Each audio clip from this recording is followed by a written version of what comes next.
So in your own words, can you kind of tell us about what you do and how it applies to gut health? So I know you mentioned the connection with what you're doing today, but maybe dating back to your days as a health coach and things like that. Sure. As I was saying before, I really like to address a person as a whole. We're made up of so many different like categories and subcategories of what comprises us of who we are. And really, I address like the physical aspect, and I'm including myself in this. So, physical, you want to look at your sleep, super important, exercise, activity, super important.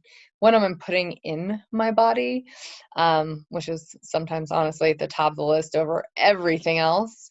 Supplementation, um, actually getting out and breathing different air, traveling, getting different soil exposure. If we're really talking about the gut here, all of these things that kind of breed better bacteria, because we are made up of over 100 trillion of them. you might as well make them like a good range.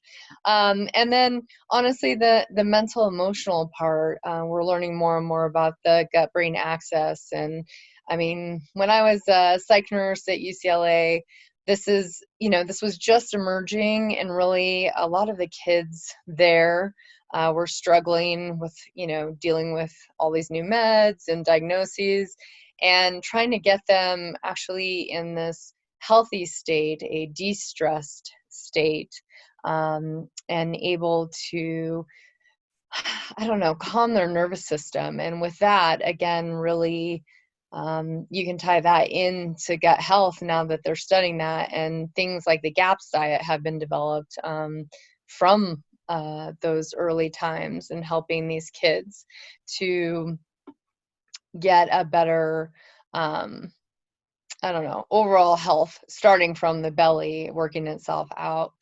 I really believe in things such as staying hydrated, drinking water, flushing out toxins, pooping every day. It's a good thing to do. It is a good thing to do. Um, and then, your basics such as avoiding like toxins, biological hazards, staying away from huge amounts of plastics, things like that. Those are all things I try to practice on a daily basis that will really help to decrease honestly, the inflammation and hopefully the disease process in the long run. So really, that whole, for me, again, it really ties into the stress component and taking down inflammation. My personal belief is that disease is definitely rooted in inflammation. So how can we decrease the amount of inflammation we're exposed to in our bodies each day? And you're finding that starts in the gut. Yeah, a lot of the time. I mean, from personal experience. So how do we get the best cells, the best bacteria, the best, variety in there to start getting rid of some of those toxins? Because we're going to be exposed to toxins day in and day out. We're going to be exposed to it. But if we have the right soldiers on the field to deal with that, then we're going to be able to get rid of them. We're going to be able to cope better. Our mental emotional health actually is going to be better.